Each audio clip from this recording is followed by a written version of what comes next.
Il était séduisant et très intelligent. Il avait vraiment tout pour réussir. Il ressemblait à un jeune Cary Grant. Mais toutes ces belles qualités ne l'ont pas empêché de succomber à l'ivresse de la vengeance et d'assassiner plus de 35 femmes en 5 ans. Pour lui, l'ultime plaisir sexuel, c'était une jolie femme menottée, terrorisée, qui savait qu'elle allait mourir.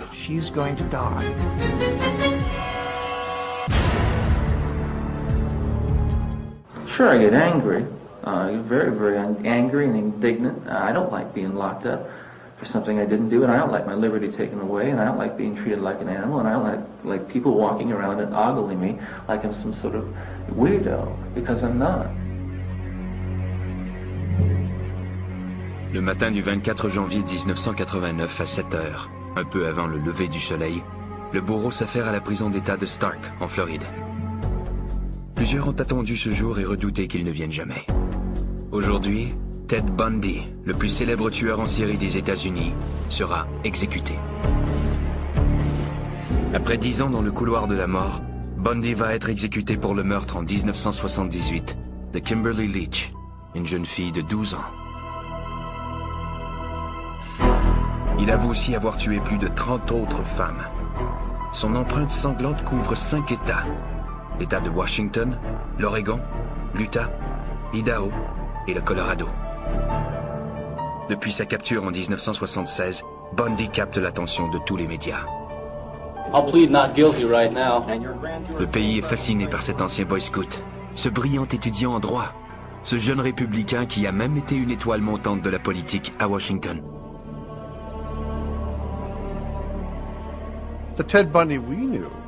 Le Ted Bundy que nous avons connu, avant qu'il ne soit arrêté et accusé, était un type très bien.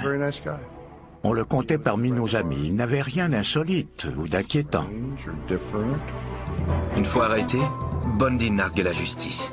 En attendant son procès pour meurtre au Colorado, il s'évade à 2 reprises. Après son arrestation en Floride, il assure lui-même sa défense et pose comme une vedette devant une horde d'admiratrices envoûtées. Il se comportait comme une star de cinéma et lorsqu'il faisait un clin d'œil aux femmes, elles gloussaient avec lui. Mais ces filles ne saisissaient pas que si elles l'avaient rencontré un soir dans la rue, elles auraient bien pu être au nombre de ses victimes. Mais lorsque vient l'heure d'entrer dans la salle d'exécution, Bundy perd sa belle assurance. Bundy semblait résigné à son sort, mais il est resté pétrifié en voyant la chaise électrique.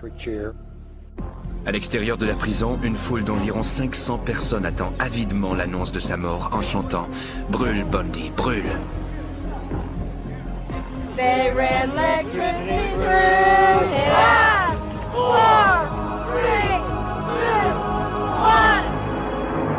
À 7h16, un bourreau anonyme appuie sur le bouton. Un courant de 2000 volts traverse le corps de Bundy. 60 secondes plus tard, un des pires tueurs en série de tous les temps est déclaré mort. Lorsque nous sommes sortis après l'exécution, il y avait un véritable carnaval.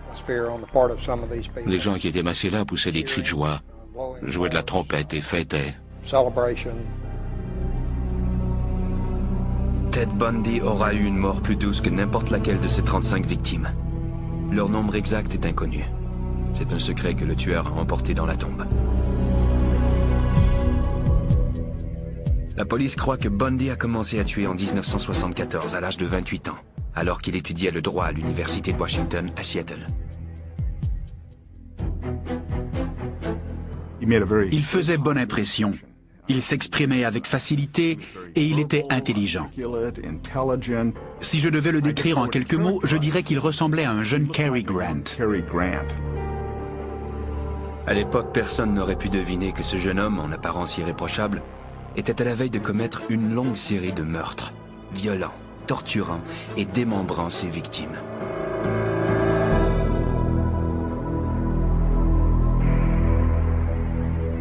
Le 4 janvier 1974, peu après minuit, Ted Bundy s'approche de la fenêtre de la chambre de Johnny Lance, 18 ans, qui fréquente la même université que lui. La chambre est au sous-sol. Bundy entre par une porte dérobée et matraque sauvagement la jeune fille à coups de pied de biche. Le lendemain matin, Johnny est retrouvé, baignant dans une mare de sang. Le meurtrier ne s'est pas contenté de la tuer. Il a arraché un des barreaux du lit et l'a enfoncé dans son vagin. Bundy n'a pas choisi cette jeune fille au hasard. Toutes ses victimes ont en commun certaines caractéristiques physiques. Johnny avait notamment des cheveux longs séparés au centre. Il faudra plusieurs années avant que la police ne comprenne pourquoi ce détail anodin déclenche chez Bundy l'envie de tuer. Linda Ann Healy étudie à l'université de Washington. Elle complète sa majeure en psychologie. Le 31 janvier 1974, alors qu'elle dort dans son lit, Bundy force sa porte. Il l'assomme, l'enveloppe dans ses draps et la transporte silencieusement hors de la maison. Il faudra 1 an avant qu'on ne retrouve sa tête et les autres parties de son corps. Une question hante les enquêteurs et tous ceux qui ont essayé de comprendre les motifs du meurtrier. Comment un jeune homme aussi charmant et intelligent que Bundy a-t-il pu commettre des actes aussi effroyables sur des personnes qu'il ne connaissait même pas?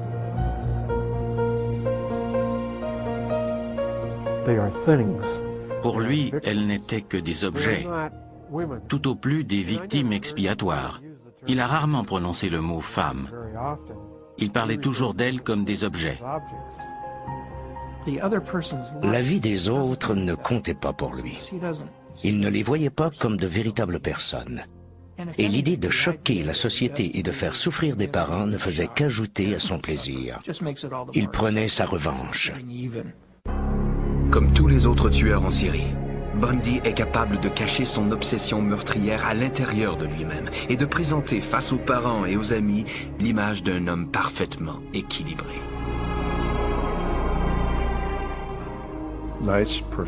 Un gentil garçon, agréable à fréquenter, et que nous connaissions un peu professionnellement. Je le voyais comme un jeune homme plein d'avenir, quelqu'un qui réussirait. Un des aspects essentiels de son masque était la sincérité. Il semblait incarner la franchise. Mais les apparences sont trompeuses, et Bundy était passé maître dans l'art de tromper ses semblables.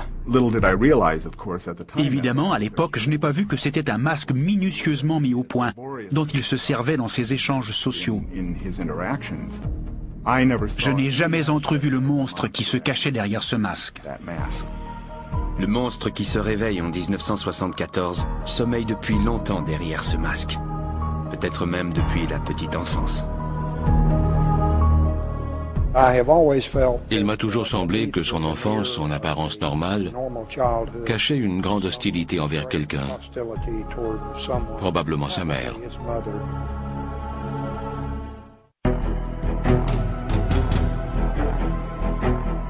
Selon la police, c'est en 1974 que Ted Bundy sombre dans la folie meurtrière. Il commence à tuer à Seattle, dans l'État de Washington, puis il s'abat sur l'Oregon, l'Utah, l'Idaho, le Colorado et la Floride.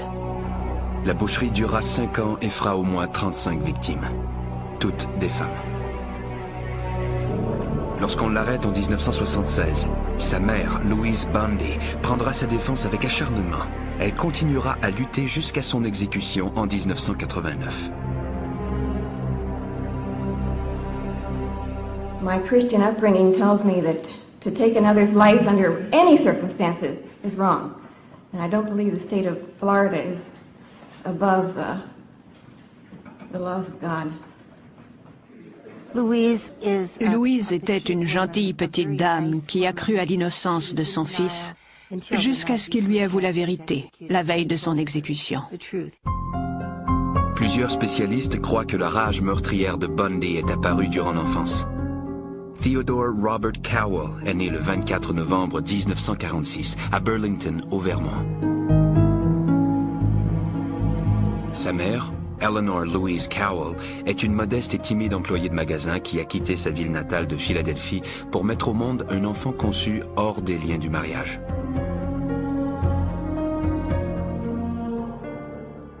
Ted était un enfant illégitime né dans une maison pour filles mères.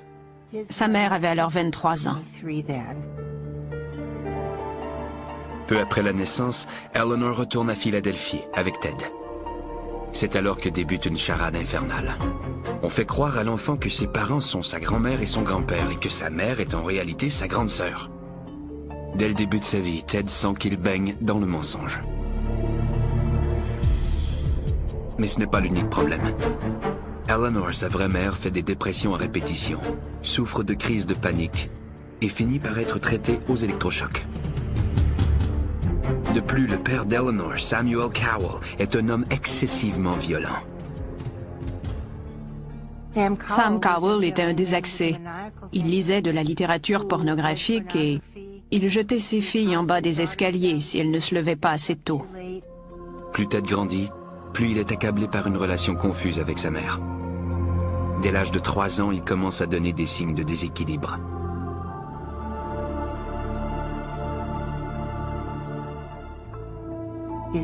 Un jour, sa tante faisait la sieste. En s'éveillant, elle constate que Ted avait sorti tous les couteaux de cuisine et qu'il les avait disposés autour d'elle pour que les lames soient pointées vers elle.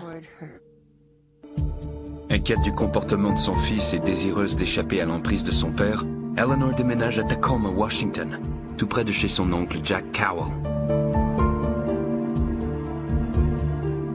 Ted avouera plus tard qu'il a été anéanti quand il a dû s'éloigner de celui qui croyait être son père. À Tacoma, Eleanor se fait appeler Louise, son second prénom, et travaille comme secrétaire au conseil des églises. Un soir, elle fait la rencontre de John Culpeper Bundy, cuisinier dans un hôpital.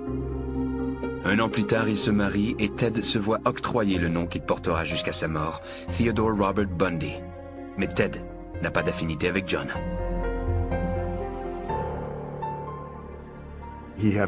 Il a souvent été en conflit avec son beau-père. Il le regardait de haut parce que son beau-père était de condition modeste. Bien qu'il ait changé de nom, Ted se considère toujours comme un Cowell. Il se sent très près de son grand-oncle Jack, un érudit qui enseigne la musique à l'université Puget Sound. C'est à lui qu'il veut ressembler. Il voulait à tout prix devenir quelqu'un d'important. Il avait soif de reconnaissance. Au cours des 10 années suivantes, 2 frères et 2 sœurs s'ajoutent à la famille Bundy. Mais Ted garde ses distances face à eux et à son beau-père. John s'occupait d'une troupe scout, mais Ted a toujours refusé d'aller camper. Il semblait refuser tout contact avec son beau-père. Ted refuse tout contact, non seulement à la maison mais aussi à l'école. Ses confrères de classe le décrivent comme un jeune homme très timide. Il souffre aussi de bégaiement et il fuit les jeunes filles. Il ne sortait pas avec les filles, sauf quand elles l'invitaient au bal Sadie Hawkins. Mais un aspect secret de la personnalité de Ted commence lentement à émerger. Il se croit au-dessus de la loi.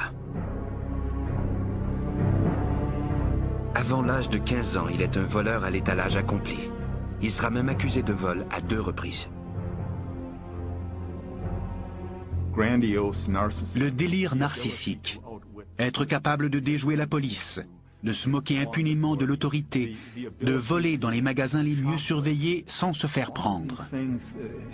Ces petits succès le flattent et lui donnent le sentiment d'être quelqu'un d'unique.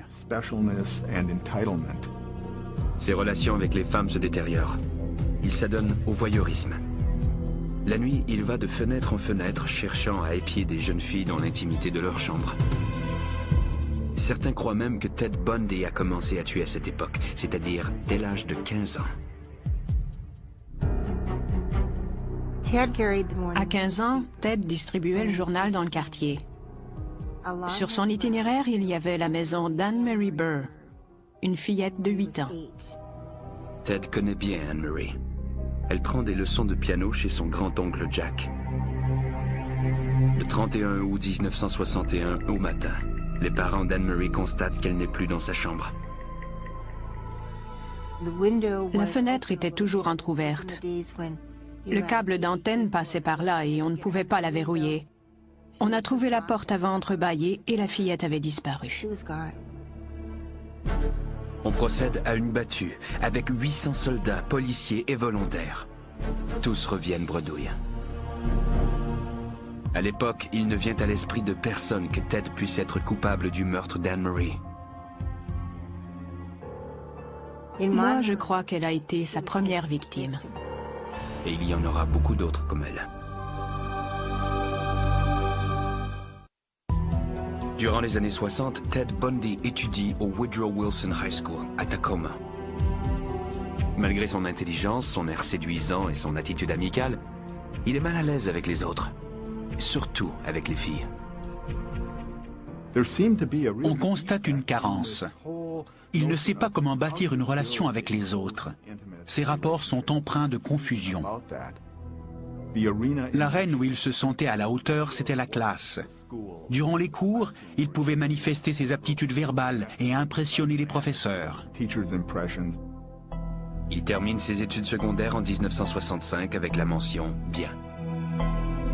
Il entre ensuite à l'université de Puget Sound, mais il se sent anonyme et perdu sur l'immense campus. Dans son fort intérieur, Ted ne se sentait pas à la hauteur. Mais il pouvait faire illusion et donner l'impression qu'il était sûr de lui. Perpétuant l'illusion, il s'inscrit en 1967 au programme d'études orientales de l'Université de Washington pour y apprendre le chinois. Il se donne aussi une nouvelle personnalité. L'ancien Ted était timide et renfermé. Le nouveau sera spirituel, sympathique et plein d'assurance. La supercherie vient près de réussir. À l'université, Ted rencontre Stephanie Brooks. Il est séduit par ses cheveux longs, séparés au centre. Stephanie vient d'une famille riche. Elle est raffinée. Elle a une grande expérience du monde. Elle est tout ce que Ted voudrait être. Il se disait, elle est parfaite, elle est belle, elle est riche. Autant que la chose soit possible, il était en amour. Ils demeurent ensemble pendant 1 an. Pour la première fois, Ted fait l'expérience d'une relation sexuelle avec une femme. Il est en amour. Mais pour Stephanie, ce n'est qu'un amour passager entre étudiants, une relation sans avenir. De plus, elle trouve que Ted manque de maturité. Ted est obsédé par Stephanie. Puis un jour, elle lui annonce qu'elle me fait à leur idylle. Elle lui a reproché de ne pas avoir de but, de manquer d'ambition, d'être incapable de faire des projets. Ted est démoralisé. Son univers s'écroule. Il décide d'abandonner ses études et de retourner voir sa famille à Philadelphie. Cette visite a un but caché, éclaircir le mystère entourant ses origines. Qui est-il au juste? Il vérifie les registres d'état civil de Philadelphie, puis ceux de Burlington au Vermont, et fait une découverte qui confirme ses soupçons. Il a découvert que la femme qui prétendait être sa sœur était en réalité sa mère. Quand on se rend compte qu'on nous a menti à propos de nos origines, ça peut causer un choc émotif terrible. Il avait une perception très confuse de son identité.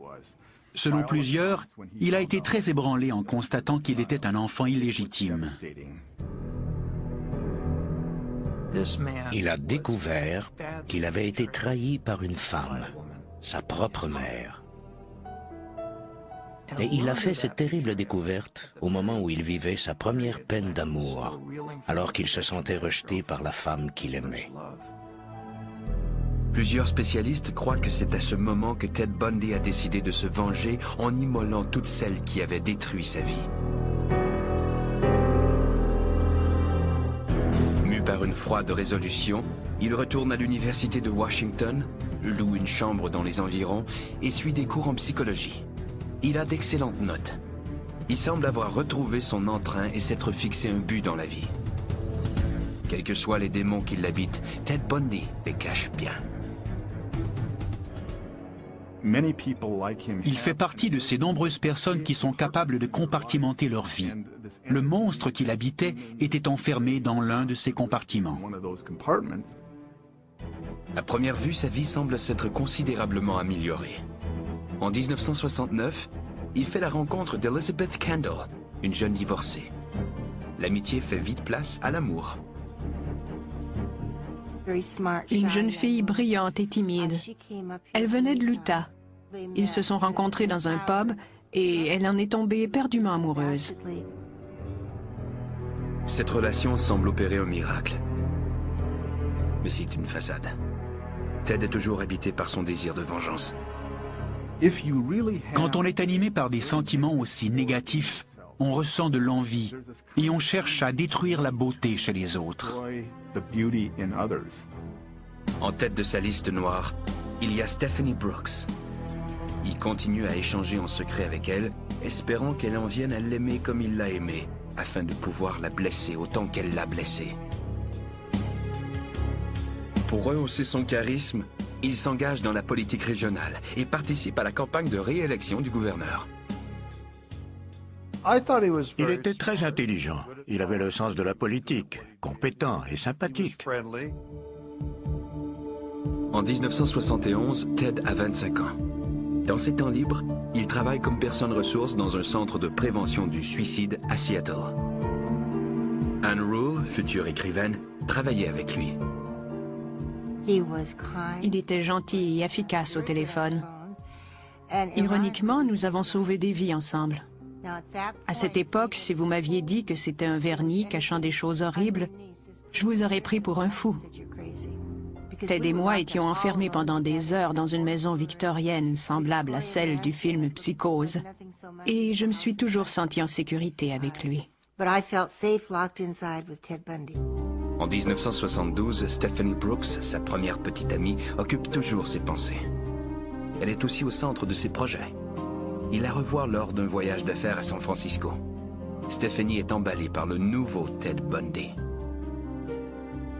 Elle est tombée follement amoureuse et elle a accepté de l'épouser. Dès qu'elle a accepté, il l'a laissé tomber. 2 jours plus tard, le 4 janvier 1974, Ted Bundy se lance dans une orgie de meurtre qui durera 5 ans et qui plongera la population dans l'horreur. La plupart de ces 35 victimes ont une caractéristique commune.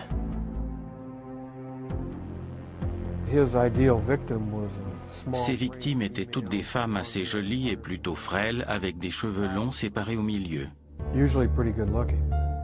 Elles sont toutes le portrait de Stephanie Brooks. Le 4 janvier 1974, quelques jours après avoir rompu avec Stephanie Brooks, Ted Bundy libère le monstre qui sommeille en lui. En 6 mois, 8 femmes disparaissent des campus des universités de l'État de Washington, de l'Oregon et de l'Utah. Je crois qu'il était en chasse 24 heures sur 24 et qu'il choisissait minutieusement ses proies. Il devait y en avoir aussi qui, pour lui, se trouvaient au bon endroit, au bon moment. Ces 2 premières victimes sont des étudiantes de l'Université de Washington. On préférait croire que le meurtrier qui était venu hanter notre communauté était quelqu'un de l'extérieur. On ne pensait pas que le tueur pouvait être l'un des nôtres. Même sa petite amie, Elizabeth Kendall, ne sait pas qui est réellement Ted Bundy. De février à mai, 6 femmes disparaissent. Carol Valenzuela, Nancy Wilcox, Donna Manson, Susan Rancourt, Brenda Ball et Roberta Parks.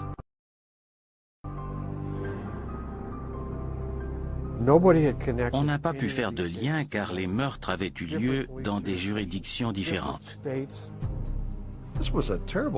C'était un mystère. Comment des jeunes filles pouvaient-elles disparaître ainsi? Elles parcouraient à peine 10 mètres sur le campus et, pouf, elles s'évaporaient. Comment était-ce possible? Elle s'appelait Georgine Hawkins. Des années plus tard, alors qu'il est incarcéré, Bundy décrit les méthodes employées pour attirer et capturer ses victimes. Il exploite d'abord leur sensibilité en prétendant qu'il est blessé. Il choisissait toujours des jeunes filles serviables. Il marchait avec des béquilles. Il échappait un livre et il leur disait Pourriez-vous m'aider à transporter ça jusqu'à ma voiture? C'est ainsi qu'il procède avec Georgine Hawkins. Et quand elle se penche pour mettre ses livres dans la voiture, il empoigne la barre de fer qu'il a dissimulée, la frappe à la tête et la pousse à l'intérieur. Il leur attachait les mains avec des menottes ou une lanière de cuir. La banquette arrière était repliée de sorte qu'ils pouvaient les coucher sur le plancher de la voiture sans que personne ne puisse les voir. Bundy conduit habituellement sa victime dans la forêt entourant Seattle. Puis, si elle a survécu au matraquage, il la viole.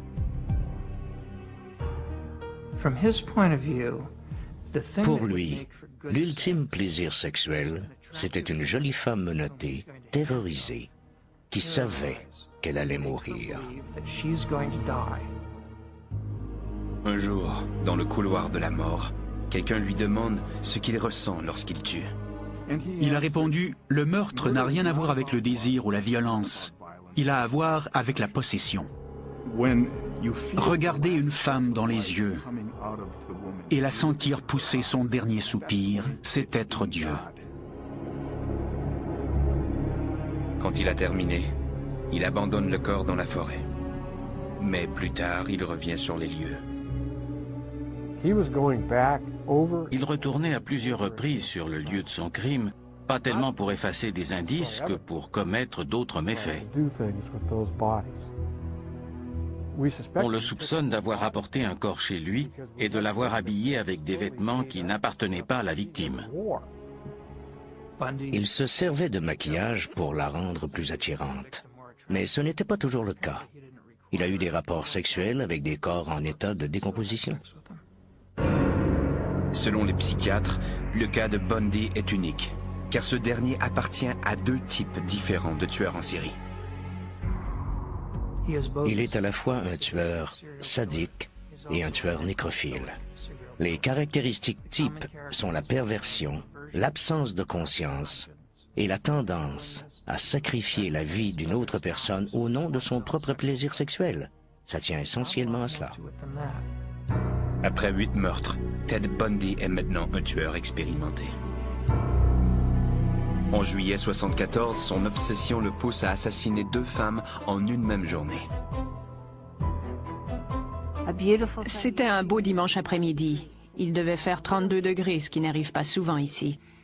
Toute la ville était au parc du lac Sammamish. Janice Ott est elle aussi au parc. Elle est étendue sur la plage lorsque Ted s'approche d'elle, un bras en écharpe. Il lui demande si elle peut l'aider à attacher la remorque de son bateau. Lorsqu'elle s'est levée, elle lui a tendu la main et elle a dit « Bonjour, je m'appelle Jan ». Il a répondu « Moi, c'est Ted ». Janice s'éloigne en compagnie de Ted. On ne la reverra jamais vivante. 1 heure plus tard, Ted est de retour sur la plage. Cet après-midi-là, entre 13h et 16h30, il a approché au moins 4 ou 5 autres femmes. Mais quelque chose chez Ted les dérange. Denise Naslund, elle, est moins méfiante. Vers 17h, elle se dirige vers les toilettes de la plage. Elle était là avec son petit ami, son chien et un couple d'amis.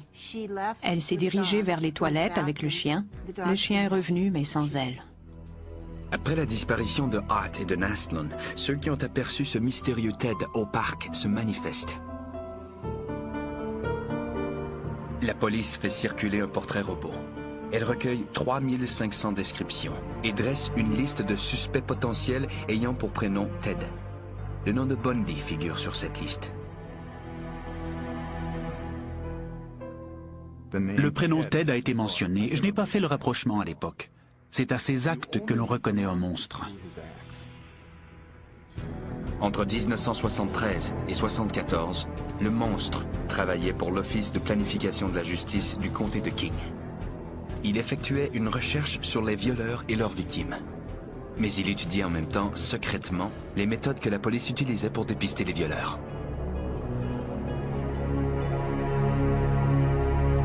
En octobre 1974, la police trouve 5 autres corps.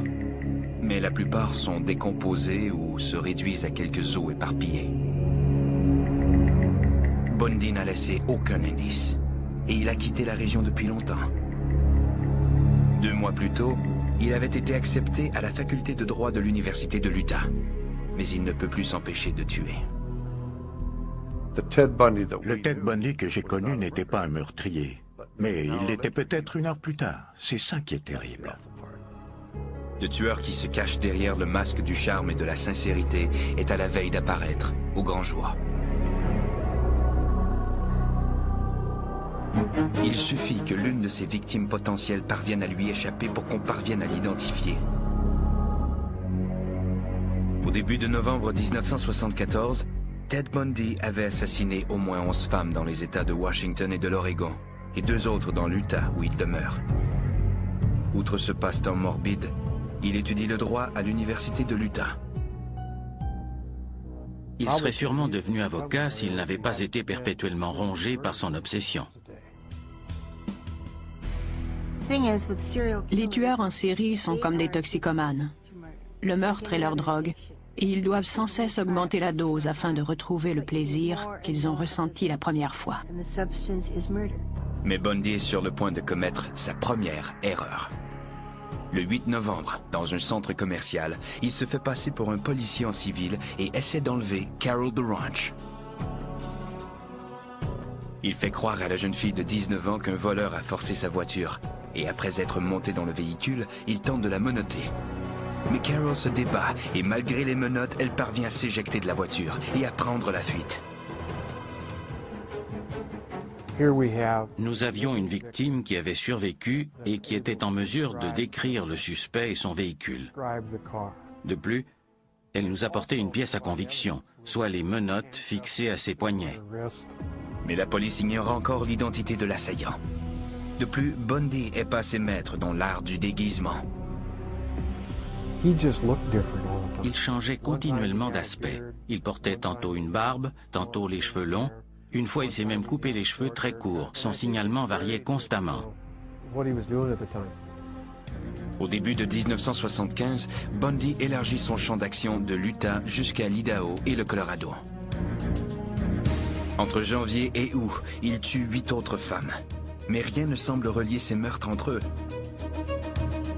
Depuis juillet 1974, la police de l'État de Washington a ramené la liste des suspects ayant Ted pour prénom à 200 personnes. Ted Bundy y figure toujours, mais personne n'oserait encore accuser l'étudiant en droit de l'université de l'Utah. À cette époque, les disparitions étaient de plus en plus rapprochées. Tout semblait mieux planifié. Mais la chance de Bundy va bientôt tourner. Le 15 août, au petit matin, il conduit de façon erratique. Un policier lui fait signe d'immobiliser sa voiture et décide de fouiller son véhicule.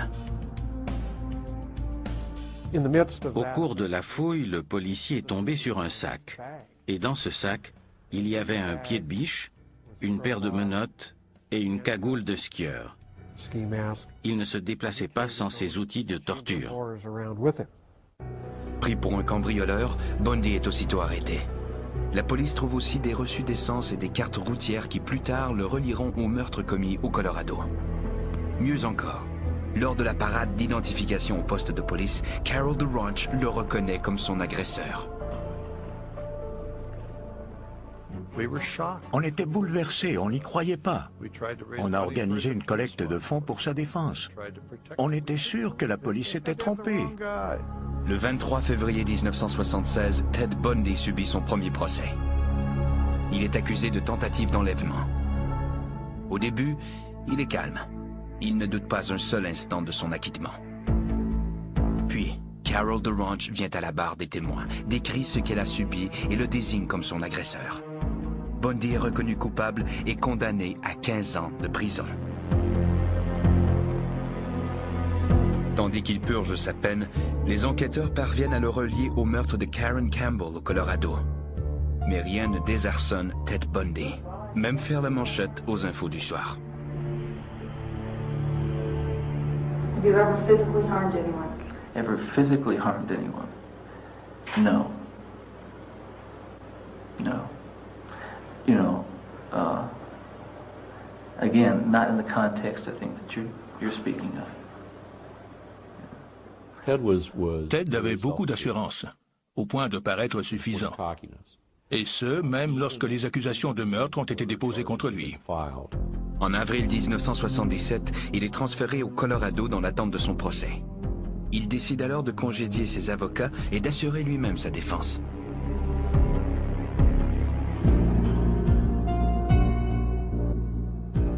Bundy avait une confiance totale en ses facultés. Il était sûr de battre le système, de le faire jouer en sa faveur. Il va jusqu'à faire faux bond au juge. Au bout de 2 mois, après avoir effectué une reconnaissance des lieux, il saute par la fenêtre du 2e étage du palais de justice. Il est repris 6 jours plus tard, mais il n'a pas l'intention de moisir en prison. I've matured in the past year. Believe me, I've grown in the past year, and I've learned a lot of things about myself in the past year. My only misgivings is that I might never be in a position to apply it, you know, on the streets where I'd like to apply it. Mais il le fera tout de même. La veille du jour de l'an 1977, Ted Bundy se glisse dans un conduit d'aération et s'évade de la prison du Colorado.